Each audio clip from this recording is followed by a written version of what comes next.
నమస్తే, welcome to power 9 media. నేను బ్రహ్మనాయుడు. కడప జిల్లాలో టీడీపీ జనసేన నేతల మధ్య మాటల తూటాలు పేలుతున్నాయి. రాజ్యసభ సీటు ఆశించి భంగపడినటువంటి కడప జిల్లా మాజీ తెలుగుదేశం పార్టీ అధ్యక్షులు రెడ్డప్పగారి శ్రీనివాసరెడ్డి గారు తన ఎక్స్ వేదికగా ఒక పోస్ట్ చేశారు ఆంధ్రప్రదేశ్ ఉప ముఖ్యమంత్రి పవన్ కళ్యాణ్ గారిని ఉద్దేశించి.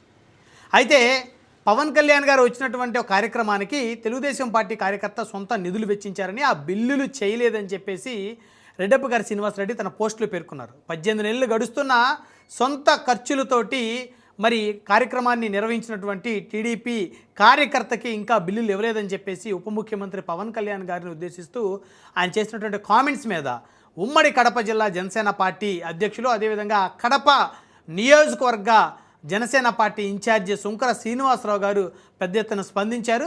సో ప్రస్తుతం సుంకర శ్రీనివాసరావు గారు మనతో ఫోన్ లైన్లో అందుబాటులో ఉన్నారు. వారితో మాట్లాడదాం. నమస్తే అండి సుంకర శ్రీనివాసరావు గారు. నమస్కారం బ్రహ్మనాయుడు గారు. ఏంటి సుంకర శ్రీనివాసరావు గారు, తెలుగుదేశం పార్టీ మాజీ కడప జిల్లా అధ్యక్షులు రెడ్డప్ప గారి శ్రీనివాసరెడ్డి గారి మీద మీరు ఒక పోస్ట్ వేశారు. ఆ పోస్ట్ సంచలనంగా మారింది. అంటే ఏంటి మీ ప్రధానమైన ఉద్దేశం ఏంటి? గతంలో కూడా రెడ్డప్ప గారి శ్రీనివాసరెడ్డి గారు మిమ్మల్ని అవమానించారంటూ మీరు ఆ పోస్ట్లో పేర్కొన్నారు. అసలు ఏం జరుగుతుంది ఉమ్మడి కడప జిల్లాలో మీకు తెలుగుదేశం నేతలకు మధ్య? నాకు తెలియజేయడానికి ఎటువంటి పొరపక్షాలు లేవండి. ఎందుకంటే మా నాయకుడి ఆదేశాల మేరకు ఏ విధంగా ఆయన పొత్తును ఏర్పరచుకొని ఒక ఉదాత్తమైన లక్ష్యం, రాష్ట్రం కోసం, రాష్ట్ర భవిష్యత్తు కోసం, రాష్ట్ర ప్రజల భవిష్యత్తు కోసం ఏదైతే ఆయన నిర్ణయం తీసుకున్నారో దాన్ని శిరసా వహించి మేము పూర్తి సహకారంతో తెలుగుదేశం, బీజేపీ అందరం కలిసి 2024 ఎన్నికల్లో బిఫోర్ షేరింగ్ లో ఎవరికి టికెట్ అని కన్ఫర్మ్ కాకముందే మేము కలిసి అలాగే విడివిడిగా బ్రహ్మాండంగా ప్రచారం చేశాం కడప అసెంబ్లీలో. అలాగే నన్ను మా నాయకుడు పవన్ కళ్యాణ్ గారు అక్టోబర్ 26వ తారీఖు 2023న ఉమ్మడి కడప జిల్లాకి కోఆర్డినేటర్ గా నియమించి మొత్తం సమన్వయం చెప్పిన సందర్భంగా బీజేపీ, తెలుగుదేశంతో అన్ని కాన్స్టిట్యుయెన్సీస్ లో కూడా ఒక సమన్వయ కమిటీ మీటింగులు పెట్టి సమన్వయం చేయడం జరిగింది. మా బాధ్యతను మేము పూర్తిగా ముందు తీసుకెళ్లడం జరిగింది. ఆ క్రమంలో మేము ఇంటింటికి వెళ్ళి, గడప గడపకు వెళ్ళి, గుండె గుండెని తట్టి ప్రతి ఇంట్లోకి వెళ్ళిన తర్వాత వాళ్ళకి మేము పొత్తులో ఉన్నాం, ఇంకా టికెట్ కన్ఫర్మ్ కాలేదు, టికెట్ కనుక తెలుగుదేశంకి వస్తే సైకిల్ గుర్తుకు ఓటేయండి, జనసేనకు వస్తే గాజు గ్లాసు గుర్తుకు ఓటు వేయండి అని ప్రతి ఇంట్లో ప్రతి గుండెకు చెప్పడం జరిగింది. చాలా సిన్సియర్ గా, చాలా కమిటెడ్ గా మేము చేయడం జరిగింది. దాదాపు 83 రోజులు మేము కష్టపడ్డాం, తిరిగాం, మా సొంత డబ్బు ఖర్చు పెట్టుకున్నాం, ప్రతి జన సైనికుడిని కూడా మేము మొబలైజ్ చేశాం. అలాగే మేము పూర్తిగా సహకరించి ఈ రోజు ఈ గెలుపుకి మేము పూర్తిగా మా పాత్ర కూడా ప్రముఖంగా ఉందనేది వాళ్లకు తెలుసు, కడప జిల్లా ప్రజానికానికి తెలుసు, కడప కాన్స్టిట్యూన్సీ కూడా తెలుసు. మాకు ఎటువంటి పొరపక్షాలు లేవండి. 2 సంవత్సరాలుగా మేము పూర్తిగా సహకరిస్తూ మాకు న్యాయం జరిగినా జరగకపోయినా, గుర్తింపు దొరికినా దొరకకపోయినా, మాకు మర్యాద లభించినా లభించకపోయినా మేమైతే పూర్తిగా పొత్తు ధర్మాన్ని పాటిస్తూ మేము వారితో సహకరిస్తూనే ఉన్నాం. ఎక్కడ కూడా నోరిప్పలేదు. ఎక్కడ ప్రజల పక్షాన మమ్మల్ని గొంతు ఇప్పమని మమ్మల్ని ప్రజలు అడిగినా, ఎంతో మంది సంఘాలు అడిగినా కూడా మేము సంయమనం పాటించాం తప్ప మేము పొత్తు ధర్మాన్ని పాటించకుండా పూర్తిగా పొత్తు ధర్మానికి లోబడి మేము పనిచేస్తూ వచ్చాం. ఇక్కడ శ్రీనివాస్ గారు, మీరు రాసిన పోస్ట్లో పదవి రాకపోతే పవన్ కళ్యాణ్ గారిపై విమర్శల ఇదేనా మీ రాజకీయ పరిపక్వత అని చెప్పేసి మీరు మీ ఇంట్రడక్షన్లో చూసాము. ఎగ్జాక్ట్లీ.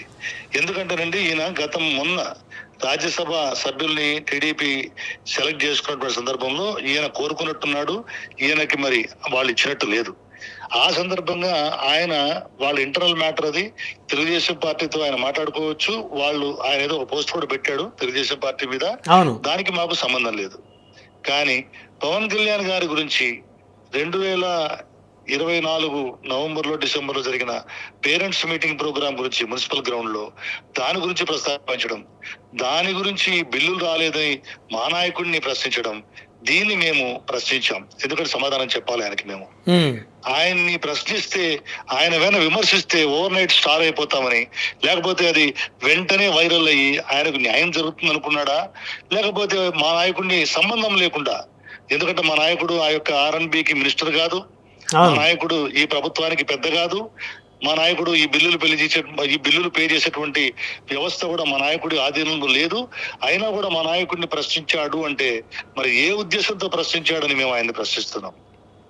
ఇక్కడ శ్రీనివాస్ గారు, ప్రధానంగా చూస్తే మీరు రాసినటువంటి ఆ పోస్ట్లో గతంలో కూడా మిమ్మల్ని స్టేజి మీద అవమానించారని పవన్ కళ్యాణ్ గారు హాజరైన ఆ పేరెంట్స్ మీటింగ్ సంఘటన సంబంధించి ఆ రోజు సభా వేదిక మీద మీరు కూర్చుంటే ఆ క్షణంలో మిమ్మల్ని ఆర్డీఓ గారు వచ్చి మీకు ప్రోటోకాల్ లేదు కిందకి దిగండి అని చెప్పేసి అన్నారని, కూటమి ధర్మం సభ గౌరవం కోసం ఒక్క మాట మాట్లాడకుండా సభ దిగి 2 గంటల కింద కుర్చీలో కూర్చున్నాను అన్నారు.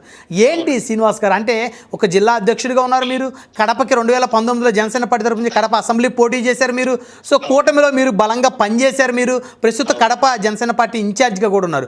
మీకు ప్రోటోకాల్ ఏంటి? మీ నాయకుడు వచ్చినప్పుడు మీ నాయకుడు పక్కన స్టేజీ పంచుకోవాలని అనుకోవటం అది తప్పేలా అవుతుంది? ఆర్డీఓ గారు వచ్చి మీకు ఎలా చెప్తారు అసలు?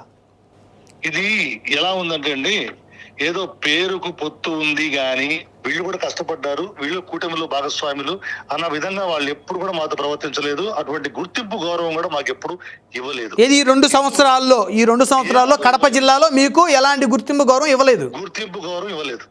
అంటే పేరుకే పొత్తు, నేతి బీరకాయలో నెయ్యి ఉండదు కాబట్టి నెయ్యి ఉండదు, పేరుకే పొత్తు ఇక్కడ కడప జిల్లాలో ఓకే. ముఖ్యంగా కడప జిల్లాలో అండి బద్రీలో అంతో ఇంతో బెటర్ అండి. అక్కడ రితీష్ రెడ్డి గారు ఇన్ఛార్జిగా ఆయన డెఫినెట్ గా స్పందించారు. కొద్దిగా మర్యాద గుర్తింపు మా జనసేన పార్టీకి ఇచ్చారు. మిగతా సుధాకర్ యాదవ్ గారు కానీ, మిగతా మన ఈయన కృష్ణ చైతన్య రెడ్డి గారు కానీ, వీళ్ళందరూ కూడా అంతో ఇంతో కొద్దిగా మా గుర్తింపు గౌరవం ఇచ్చారు పార్టీకి. కానీ కడప అసెంబ్లీలో మాత్రం పూర్తిగా 0 అండి గుర్తింపు గౌరవం. కడప అసెంబ్లీలో మాత్రం ఎందుకట్లా శ్రీనివాస్ గారు? ఎందుకో తెలియదండి. మరి వారికి ఎటువంటి సమాచారం ఉందో, లేకపోతే వారు ఏమనుకుంటున్నారో, వారికి ఎటువంటి ఆదేశాలు ఉన్నాయో, ఎక్కడి నుంచి ఉన్నాయో మాకు తెలియదు. కానీ మరి పొత్తులో ఉన్న పార్టీ బలపడితే మాకు భవిష్యత్తులో ప్రమాదకారిగా తయారవుతారని మరి వాళ్ళు అనుకున్నారో, ఇది చాణక్య నీతో కాదో మాకు తెలియదు. కానీ పొత్తు ధర్మాన్ని మాత్రం వారు పాటించలేదన్నది మాత్రం నిర్వివాదాంశం. అంటే మిమ్మల్ని ఆ రోజు ఎందుకు స్టేజ్ మీద నుంచి ఆర్డీఓ గారు మిమ్మల్ని దింపారు సార్, చెప్పండి క్లియర్ గా. ఆ రోజు మా బాసు పేరెంట్స్ మీటింగ్ వస్తున్నారని మాకు తెలిసిందండి. మాకు అధిష్టానం ద్వారా మేము వెంటనే మా క్యాడర్ తో మొత్తం, మా నాయకులతో మొత్తం మేము పోయి జాయింట్ కలెక్టర్ గారిని, ఆర్డీఓ గారిని, వాళ్ళు బాధ్యులుగా ఉన్నారు, ఇన్ఛార్జిగా కలెక్టర్ గా ఉన్నారు, వారిని కలిసి మేము మా నాయకుడు వస్తున్నారు మేడం, మా నాయకుడు వస్తున్నాడు కాబట్టి మాకు ప్రోటోకాల్ పరంగా ఆ కార్యక్రమంలో పాల్గొనే విధంగా పాసులు జారీ చేయండి అని అడగడం జరిగింది.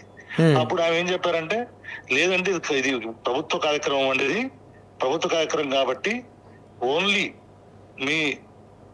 మీరెవరు కూడా పొలిటికల్ పార్టీ పరంగా రావడానికి వీల్లేదు, మేము అధికారులము ప్రోటోకాల్ ప్రకారం జరుపుతుంది తప్ప మీరు రావడానికి వీల్లేదు చెప్పారు. మేమేం చెప్పామంటే, మేడం జాయింట్ కలెక్టర్ గారు ఆదిత్య సింగ్ అప్పుడు, అలాగే ఆర్డీఓ గారు జాన్ ఇర్విన్ వీళ్ళనమాట ఉన్నారు అప్పుడు. నేను చెప్పాను, మేడం ఒకవేళ మీరు కనుక వేదికపైకి పొత్తులో ఉన్న 3 పార్టీలను అనుమతిస్తే తెలుగుదేశం పార్టీ జిల్లా అధ్యక్షుడిని, జనసేన పార్టీ జిల్లా అధ్యక్షుడిని, బీజేపీ పార్టీ జిల్లా అధ్యక్షుడిని ముగ్గురిని అనుమతించండి మేడం అని చెప్పాం. అంత తప్ప దాంట్లో తప్పేముందండి? తప్పేం లేదు. మీరు మమ్మల్ని ముగ్గురు అనుమతించండి. ఇప్పుడు జనసేన నుంచి మీరు ఎలాగునో తెలుగుదేశం నుంచి ఆ రోజు రెడ్డప్ప గారు, శ్రీనివాస్ రెడ్డి గారు అలాగా, అంతేనండి. కాకపోతే వాళ్ళ భార్య గారు మాధవరెడ్డి గారు ఎమ్మెల్యే. ఎగ్జాక్ట్లీ అండి, ఎగ్జాక్ట్లీ. కానీ అక్కడ ఏం జరిగింది, వాళ్ళు ఏ వర్షం చెప్పారో తెలియదు వాసు గారికి, వాళ్ళు ఏదో మరి మా ప్రోగ్రామ్ అని ఏం చెప్పారు, అక్కడ ఏం కన్ఫ్యూజన్ జరిగిందో, ఏం కమ్యూనికేషన్ గ్యాప్ వచ్చిందో తెలియదు. వాళ్ళు ఏదో కొద్దిగా హర్ట్ అయినట్టుగా, అఫెండ్ అయినట్టుగా ఉన్నారండి టీడీపీ వాళ్ళు. ఆయన రానివ్వకూడదు అనేటువంటి మాట నేను చెప్పినట్టు అదేదో వాళ్ళు హర్ట్ అయినారో అఫెండ్ అయ్యారో తెలియదండి. ఆ సందర్భంగా వాళ్ళు అనుకున్నారు అని మాకు లేటర్ ఆన్ అర్థమైంది. కానీ మా నాయకుడు వచ్చినప్పుడు మేము ఎయిర్పోర్ట్ కి వెళ్ళాం, రిసీవ్ చేసుకున్నాం, ఆయనతో పాటు కన్వాయ్లోకి వచ్చాం, కన్వాయ్ నుంచి మున్సిపల్ హై స్కూల్కి వచ్చాం, అధికారులందరినీ కలిసాం, అధికారులందరూ మమ్మల్ని లోపలికి వదిలారు. బాసు మొత్తం క్లాస్ రూములు తిరుగుతుంటే ఆయనతో పాటు తిరిగాం, కృష్ణతేజ గారిని కలిసాం అక్కడ, అలాగే ఎస్పీ గారు విద్యాసాగర్ నాయుడు గారిని కలిసాం, అందరూ కూడా పలకరించారు. అలాగే మేము బాసు వేదిక పైకి పోతున్నప్పుడు ఆయనతో పాటు మేము వెళ్ళిపోయామండి ఫ్లోలో. ఎందుకంటే ఇది రాజకీయం కదండి, బాస్తో పాటు మేము వెళ్ళాలని, బాస్ వెంబడే ఉండాలని మేము కోరుకుంటాం. ఆ విధంగా ముందుకెళ్ళి, సరే అక్కడ ఒక కుర్చీ ఉంటే వెనకాల 2వ వరుసలో కుర్చీ ఉంటే మిగతా అన్ని కూడా అందరు ఉన్నారు, నేను కూడా పక్కన మా లోకల్ కార్పొరేటర్ కూడా ఉన్నాడు, మేము కూడా కూర్చున్నానండి. కూర్చున్న తర్వాత వితిన్ 3 నిమిషాల్లో మా బాస్ కూడా వచ్చి కూర్చున్నాడు, అందరూ కూర్చున్నారండి. అందరూ కూర్చొని మా బాస్ ఉండగానే ఎవరు ఇచ్చారో తెలియదు ఆదేశాలు, ఆర్డీఓ గారు వచ్చి నన్ను, శ్రీనివాస్ గారు మీరు ఇక్కడ ఉండకూడదండి, ప్రోటోకాల్ లేదు, మీరు దిగేయాలి అని చెప్పాడండి. ఓ గాడ్, మంచిది సార్, ఫైన్, నో ప్రాబ్లం అని ఏమాత్రం మాట్లాడకుండా దిగేసి వేదిక దిగి వెళ్ళి అక్కడ కారు దగ్గర, మా బాస్ కారు దగ్గర కుర్చీ వేసుకొని అక్కడ కారు పక్కన కూర్చున్నానండి. 2-3 గంటలు గడిచిపోయిందండి. అంటే ప్రోగ్రామ్ అప్పుడు పవన్ కళ్యాణ్ గారు చూడలేదా మీరు దిగుతుంటే? ఆయన చూడలేదండి, ఆయన గమనించలేదండి. ఓకే. ఎందుకంటే మా పార్టీ వాళ్ళు ఎవరు లేరు, నేనే మా పార్టీ నుంచి జిల్లా అధ్యక్షుడు. కాదు సుంకర శ్రీనివాస్ గారు, ఎక్కడో పిఠాపురంలో ఎలాంటి పదవి లేనటువంటి ఒక ఇన్ఛార్జి పదవి ఉన్నటువంటి పిఠాపురం వర్మ గారిని పవన్ కళ్యాణ్ గారు వెళ్ళిన ప్రతిసారి కూడా ప్రభుత్వ కార్యక్రమాల్లో ఆయన పక్కన పెట్టుకొని కార్యక్రమాలు చేస్తున్నాడు. ఇక్కడ కడపలో మీరు ఉమ్మడి కడప జిల్లా అధ్యక్షుడిగా ఉన్న మీకు స్టేజీ మీద నుంచి ఎమ్మెల్యే గారి భర్త గారు మిమ్మల్ని ఒక ఆర్డీఓ గారి చేత కిందకి దింపించారంటే అసలు ఏం జరుగుతుంది? ఇది జరుగుతుంది 2 ఏళ్ల నుంచి ఇదే జరుగుతుంది. మేము ఎందుకు నోరిప్పుకున్నా ఉన్నాం?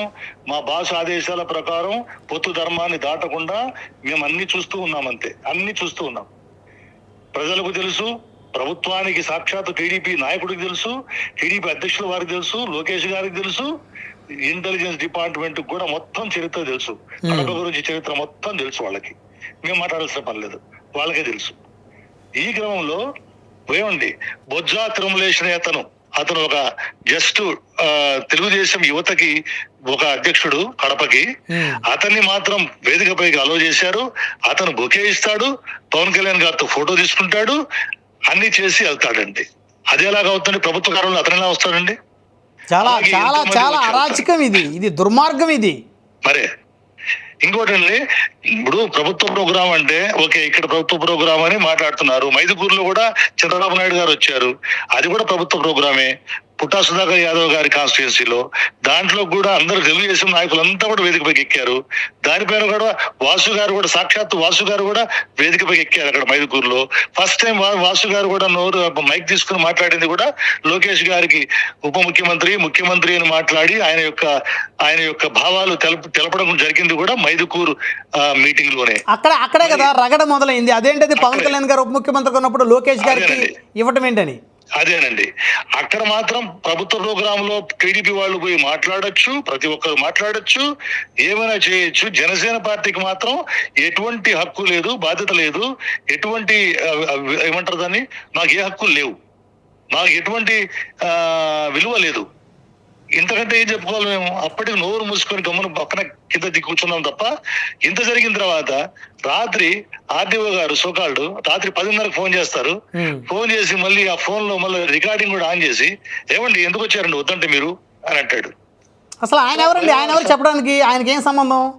ఏమండి, వాళ్ళదే రాజ్యం, వాళ్ళదే సామ్రాజ్యవాదం. ఇప్పుడు మిమ్మల్ని ఎందుకు వచ్చారు అన్నప్పుడు అదే ఆర్డీఓ గారు రెడ్డిప్ప గారు శ్రీనివాస్ రెడ్డి గారు ఏ అధికారంతో ఆయన వస్తారు మరి? ఆయన లేడండి, ఆయన లేడు ఆ రోజు, ఆయన లేడు ఆ మీటింగ్ లో, గుర్తుపెట్టుకోండి. ఓకే, మేడం ఎమ్మెల్యే గారు ఉన్నారు తప్ప ఆయన లేడు ఆ మీటింగ్ లో ఆ రోజు. ఓకే, ఆయన ఎందుకు రాలేదు అంటే మేము ఆ రోజు జేసీ గారి దగ్గర అడిగాం కదా, మేడం పంపిస్తే ముగ్గురిని పంపించండి మేడం దయచేసి, మా రిక్వెస్ట్ అని చెప్పాం కదా. అందుకని ఆమె ఏం చెప్పినట్టుంది, సార్ మీరు వస్తే వాళ్ళని కూడా రానివ్వాలి, కాబట్టి మీరు మరి మీ ఇష్టము అని చెప్పి ఆమె చెప్పినట్టుంది. అందుకని ఆయన రాలా. ఆయన రాకపోయి మేము మా నాయకుడు అండి, మా అధ్యక్షుడు, మా నాయకుడు వస్తే మా ఎంటపోవడం మా ధర్మం.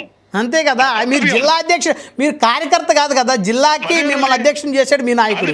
కడప అసెంబ్లీ ఇన్ఛార్జ్ అండి, కడప అసెంబ్లీ జరుగుతున్న ప్రోగ్రాం మా ధర్మం, మా కర్తవ్యం, మా నాయకుడిని ఫాలో అవడం. కాబట్టి మేము వెళ్ళాం, వెళ్తే దింపారు, మా నోరు మూసుకొని దిగిపోయాం. ఓకే మంచిది, దిగిపోయాం. గమ్మును కూర్చున్నాం పక్కన, కారు పక్కన చైర్ వేసుకొని గమ్మును కూర్చున్నాం. అంతా అయిన తర్వాత రాత్రి ఫోన్ చేసి ఆయన అదంటే ఇదంటే, ఏంటంటే మీరు మాకు ఉద్యోగాలు పోతున్నాయి, మీ వల్ల మాకు నోటీసులు వచ్చాయి, మాకు ఆర్డీఓ గారికి నోటీసులు, డిఎస్పీ గారికి నోటీసులు, జేసీ గారికి నోటీసులు, మా ఉద్యోగాలు మీరు పోగొడుతున్నారే అని చెప్పి అడగడం పడుతుంది. సార్ ఇది రాజకీయంలో మేము మన అధ్యక్షుడిని ఫాలో అయ్యాం, నేను తప్పు చేస్తుంటే మా పైన డిసిప్లిన్ యాక్షన్ తీసుకోండి. అవునండి, మీ పార్టీకి అని మేము కంప్లైంట్ ఇచ్చాం మీ మీద అన్నారు. తప్పకుండా సార్, చివరికి ప్రభుత్వ అధికారులు కూడా రాజకీయ పార్టీల అధ్యక్షుల మీద, జిల్లా అధ్యక్షుల మీద పార్టీ అధిష్టానాలు కంప్లైంట్ ఇస్తున్నారు అనమాట. వాళ్ళ డ్యూటీ వాళ్ళు సక్రమంగా చేయకుండా ఈ రాజకీయాల్లో వాళ్ళు ఇన్వాల్వ్ అవుతున్నారు అనమాట. అదేనండి. ఇంకో విషయం, ఆయన ఏమంటాడు, సరేనండి సారీ చెప్తున్నా మీకు అని చెప్పా. నాకు కాదండి మీరు సారీ చెప్పాల్సింది, వాసు గారికి సారీ చెప్పాలి అన్నాడు. ఆయనకి ఎందుకు చెప్పాలి మీరు? చూడండి, నేను చెప్పాను, ఈయన వాసు గారికి సర్వెంటా లేకపోతే అక్కడ ఆర్డీఓనా? సర్వెంటా? నేను చెప్పనండి, నేను ఏ తప్పు చేయలేదు, నేను చెప్తానండి, నేను చెప్తా వాసు గారికి. నేను చెప్తే మా అధిష్టానం అడిగితే మా అధిష్టానానికి సారీ చెప్తా, మా అధిష్టానం ఏ చర్యలు తీసుకున్నా నేను తల వంచుతా. నేనేంటండి ఆయన సారీ చెప్పేది, నేను చెప్పనని చెప్పా. అలాగేనండి, ఓకే నేను చూసుకుంటాంలేండి ఇంకా అని చెప్పి ఫోన్ పెట్టేశాడు ఆయన. ఇంత జరుగుతున్నా నో ప్రాబ్లం అండి, మేము ఎక్కడ కూడా గీత దాటకుండా మా నాయకుడి యొక్క ఆదేశాల ప్రకారం ముందుకు సో వెళ్తున్నాం. మొత్తానికి మీ నాయకుడిని ఆయన ఆ విధంగా ఆయన గురించి బహిరంగంగా ఒక పోస్ట్ పెట్టాడు అని ఆ బాధతో మీరు ఇది అంతా మళ్ళీ రివీల్ చేశారు, లేకపోతే ఇది ఇంకెక్కడ చెప్పేవాళ్ళు కాదు. ఏనాటికి కూడా నేను రివీల్ చేసేటువంటి వ్యక్తిని కాదు, నేను చేయను కూడా. నా కడప అసెంబ్లీలో నేనున్నప్పుడు, కడప ఇన్ఛార్జిగా జిల్లా కోఆర్డినేటర్ గా ఉన్నప్పుడు, మీరు కూడా కడపలో ఉన్నప్పుడు, కడప నుంచి మీరు మా అధ్యక్షుడిని ప్రశ్నిస్తే మీకు సమాధానం చెప్పి మీకు కౌంటర్ ఇవ్వాల్సిన బాధ్యత నా మీద ఉంది. అవును, ఇచ్చాను నేను. సో మొత్తానికి కడప అసెంబ్లీలో టీడీపీ వర్సెస్ జనసేన రగడ మొదలైందని అనుకోవచ్చా శంకర్ శ్రీనివాస్ గారు? రగడ ఎందుకండి, రగడ అనే మాటని మేము నమ్మమండి. రగడ ఎందుకంటే అవుతుందండి, రగడకి ఎప్పుడు నమ్మం, దాన్ని విశ్వసించాం. అయితే ఇంకొకటి కూడా నడుస్తూ ఉంది శంకర్ శ్రీనివాస్ గారు, తెలుగుదేశానికి జనసేనకి మధ్య విభేదాలు సృష్టించాలనే ప్రయత్నం కూడా కొంతమంది చేసి ఆ తర్వాత వాళ్ళు పార్టీల నుంచి వెళ్ళిపోయే ప్రయత్నాలు చేస్తారనేటువంటి చర్చలు కూడా నడుస్తున్నాయి. మరి ఎంతవరకు నిజం మీకే తెలియదు లోకల్గా ఉన్న వాళ్ళకి?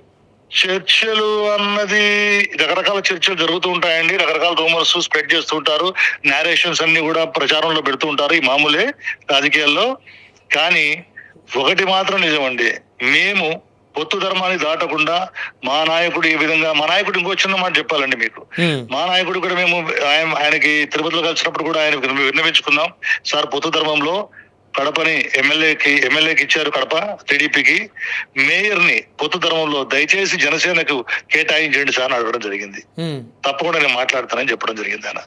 అలాగే నేను చంద్రబాబు నాయుడు గారితో కూడా మాట్లాడాను, వెళ్ళిపోయాడు చిన్నమండం దగ్గర కలిసినప్పుడు, సార్ మా నాయకుడు కూడా అడిగాం సార్, ఎందుకంటే పొత్తు ధర్మంలో మేయర్ జనసేన పార్టీకి ఇవ్వడం భావ్యమని, మీరు కూడా మాకు మాట ఇచ్చారు సార్, ఆ రోజు ఫోన్ లో మాట్లాడినప్పుడు మాకు మీరు భరోసా ఇచ్చారు, మాట ఇచ్చారు సార్, కాబట్టి దయచేసి కడప మేయర్ ని జనసేన పార్టీకి కేటాయించండి సార్ దయచేసి, మా నాయకుడు కూడా మీతో మాట్లాడతామన్నారు సార్ కూడా చెప్పాను సార్.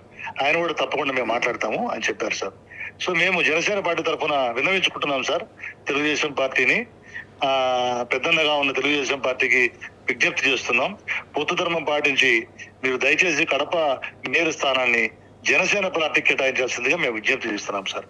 మా నాయకుడికి ఫస్ట్ మా నాయకుడికి చేస్తున్నాం, తర్వాత జనసేన పార్టీకి చేస్తూ, మా నాయకుడికి విన్నవించుకుంటూ విజ్ఞప్తి చేస్తూ, తెలుగుదేశం పార్టీకి చంద్రబాబు నాయుడు గారికి, లోకేష్ గారికి కూడా మేము ఆ రోజు మీరు మాకు చిన్న భరోసా ఇచ్చారు కాబట్టి ఓకే అందుకోసం మేము విజ్ఞప్తి చేస్తున్నాం సార్. సో ఫైనల్ గా మీ నాయకుడి గురించి ఎవరు మాట్లాడినా ఇక మీరు తిరగబడేటువంటి ఆలోచనకు వచ్చారు. నాయకుడే మాకు సర్వం, ఏ టు జెడ్ మా నాయకుడే.